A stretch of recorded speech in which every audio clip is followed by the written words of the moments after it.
Hello दोस्तों, महात्मा गांधी को भारत की आजादी दिलाने और एक अहिंसावादी पुरुष के रूप में जाना जाता है और इन्हें भारत का राष्ट्रपिता भी कहा जाता है। गांधी जी एक गरीब व्यक्ति थे, ऐसा हमारे स्कूल बुक्स में बताया जाता है, और गांधी जी पूरी दुनिया के लिए एक आदर्श पुरुष थे, ऐसा बहुत सारे लोग मानते हैं। तो दोस्तों, गांधी जी के बारे में कुछ ऐसी ही बातें जो हमारे इतिहास में तो लिखा हुआ है, लेकिन हमें बताया नहीं जाता। हमें उस इतिहास से दूर रखा जाता है और ना ही उसके बारे में कोई बातें करता है। गांधी जी अपने देश से बहुत प्रेम करते थे, ऐसा कहा जाता है। क्या गांधी जी अपने देश प्रेम की वजह से इंडिया आए थे, इंडिया की मदद करने के लिए? रियलिटी में तो गांधी जी इंडिया आना ही नहीं चाहते थे, उन्हें रिक्वेस्ट करके बुलाया गया था। क्या गांधी जी सच में एक गरीब आदमी थे? तो दोस्तों, आज हम बात करने वाले हैं गांधी जी के बारे में, जो हमारे इतिहास से छुपाई जाती है, जो हम सभी लोगों से छुपाई जाती है। अगर नहीं जानते तो चलो जानते हैं। वीडियो काफी इंटरेस्टिंग होने वाला है, तो वीडियो को लास्ट तक जरूर देखना।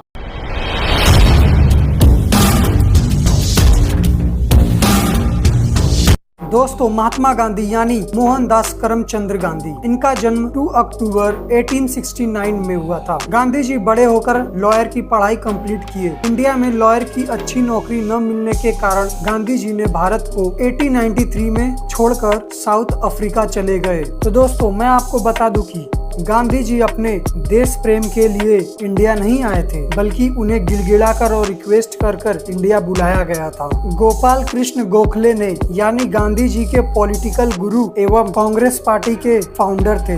जब पहली बार गोखले जी साउथ अफ्रीका में 1896 में गांधी जी से मिले थे, तब पहली बार गोखले जी ने गांधी जी को इंडिया में परमानेंट रहने का प्रस्ताव रखा था, जिसके बदले में गोखले जी ने गांधी जी के लिए बॉम्बे की टॉप लॉयर से नौकरी की सिफारिश तक कर रखी थी। लेकिन इतना कुछ करने के बाद भी गांधी जी नहीं माने और गांधी जी ने इंडिया आने के लिए मना कर दिया। तो दोस्तों, मैं आपको बता दूं कि फिर से 1912 में जब गोखले जी साउथ अफ्रीका गए तो वो वापस भारत लौट रहे थे। तब उन्होंने गांधी जी को फिर से मनाने की कोशिश की और किसी तरह उनको मनाने में कामयाब भी हो गए, और गांधी जी को मनाने के बाद उन्हें इंडिया लेकर आए और गांधी जी को भारत की समस्याओं को समझाया। गांधी जी भारत आने के लिए कैसे तैयार हो गए, ये आज तक रहस्य ही है।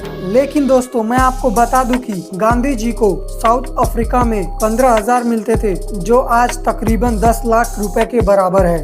27 फरवरी 1914 में गांधी जी ने गोखले जी को एक पत्र लिखा था, जिसमें उन्होंने लिखा था कि वो अप्रैल में इंडिया आ रहे हैं और आने के बाद वो अपने आप को गोखले जी के हाथों में सौंप देंगे। लेकिन दोस्तों, मैं आपको बता दूं कि मजेदार बात यह है कि गांधी जी को कहीं ना कहीं ये बात पता था कि इंडिया में आने के बाद भी लोग उन्हें तब तक एक लीडर के रूप में एक्सेप्ट नहीं करेंगे जब तक वो अपने आप को एक आम आदमी के रूप में प्रकट नहीं कर लेते। इसलिए इंडिया में आने से पहले ही गांधी जी ने धोती कुर्ता अपनाना शुरू कर दिया था। तो दोस्तों, मैं आपको बता दूं कि गांधी जी एक गरीब व्यक्ति नहीं थे। एक दिन गांधी जी के करीबी मित्र सरोजनी नायडू ने गांधी जी से कहा कि क्या आपको पता भी है कि आपको गरीब दिखाने के लिए कितना पैसा जा रहा है देश का? और ये बात गांधी जी को भली भांति पता थी। तो दोस्तों, आपने कभी ना कभी तो पढ़ा होगा या सुना होगा कि गांधी जी 3rd क्लास डब्बे में ट्रेवल करना पसंद करते थे। लेकिन दोस्तों, मैं आपको बता दूं कि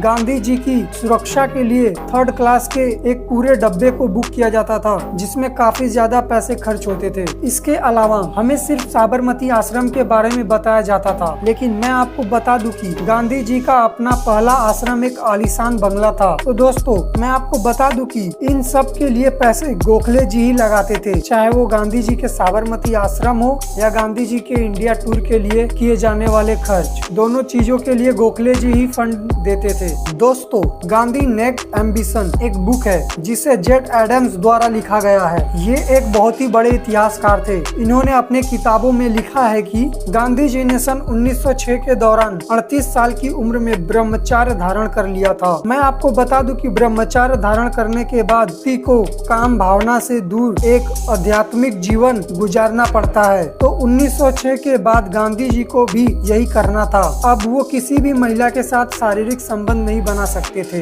ब्रह्मचार्य धारण करने के बाद गांधी जी के व्यवहार में भारी परिवर्तन आने लगा, जिससे गांधी जी परेशान होकर अपने आश्रम में रहने वाली महिलाओं के साथ अश्लील प्रयोग करते थे। वो नग्न महिलाओं से अपने शरीर की मालिश करवाते थे और उन्हीं के साथ पूरी रात नग्न होकर सोते थे। उन महिलाओं के साथ उनकी खुद की भतीजी मनु बेन भी शामिल रहती थी। आगे चलकर गांधी जी ने बहुत सारी आश्रम की स्थापना की। इस आश्रम में महिलाओं और पुरुषों को नग्न होकर सोने को कहा जाता था, लेकिन किसी भी शारीरिक संबंध करने पर उन्हें दंड भी दिया जाता था। अगर लड़कों को किसी भी प्रकार की उत्तेजना महसूस होने पर उन लड़कों को ठंडे पानी में नहाने को कहा जाता था। ये सब देखकर गांधी जी के सेक्रेटरी निर्मल कुमार बोस ने उन्हें समझाया कि जब तक आपके इस विचारधारा को सभी लोग अच्छे से समझ नहीं लेते, तब तक आपको अपने भतीजी के साथ नहीं सोना चाहिए। बल्कि यहीं तक नहीं, सरदार वल्लभ भाई पटेल ने भी ये कहा था कि आप जो कर रहे हो वो अधर्म है। गांधी जी ने कहा, ये मेरे लिए अधर्म नहीं,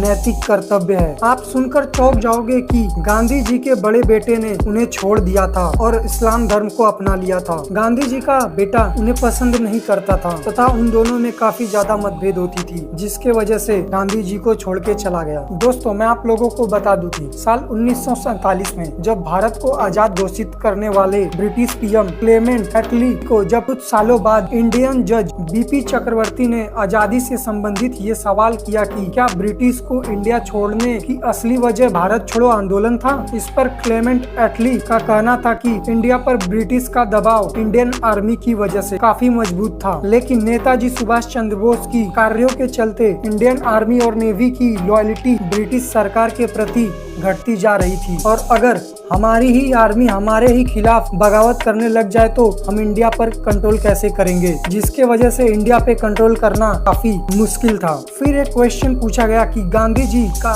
ब्रिटिश को भारत छोड़ने पर मजबूर करने में कितना योगदान था, तो ब्रिटिश पीएम ने हंसते हुए कहा, मिनिमल। उनके कहने का मतलब था कि बहुत ही कम। इन सभी बातों से साफ साफ पता चलता है कि नेताजी सुभाष चंद्र बोस का काफी ज्यादा योगदान था इंडिया को आजाद कराने में। ये सच है या गलत मुझे नहीं पता, ये मैं आपके ऊपर छोड़ता हूँ। लेकिन दोस्तों, अगर ये सभी बातें झूठ होती तो इतने जाने माने इतिहासकार ने ऐसा क्यों लिखा होगा। लेकिन दोस्तों, मैं आपको बता दूं कि हम भारतीय लोग अपने महान लोगों के प्रति संवेदनशील हैं। उनके बारे में कुछ बुरा सुनना नहीं चाहते। हम सोचते हैं कि जो हमारा लीडर है वो एक हीरो है, जिसकी वजह से हम उसके अच्छी बातों को जानते हैं, जबकि ये रियलिटी नहीं होती, क्योंकि वो भी हमारी तरह एक मनुष्य है और बुरी बातों को नहीं जान पाते। आपको क्या लगता है कमेंट सेक्शन में जरूर बताना। अगर वीडियो पसंद आया तो वीडियो को लाइक कर दे। ऐसे ही वीडियो देखने के लिए चैनल को सब्सक्राइब कर ले। मिलते हैं नेक्स्ट वीडियो में।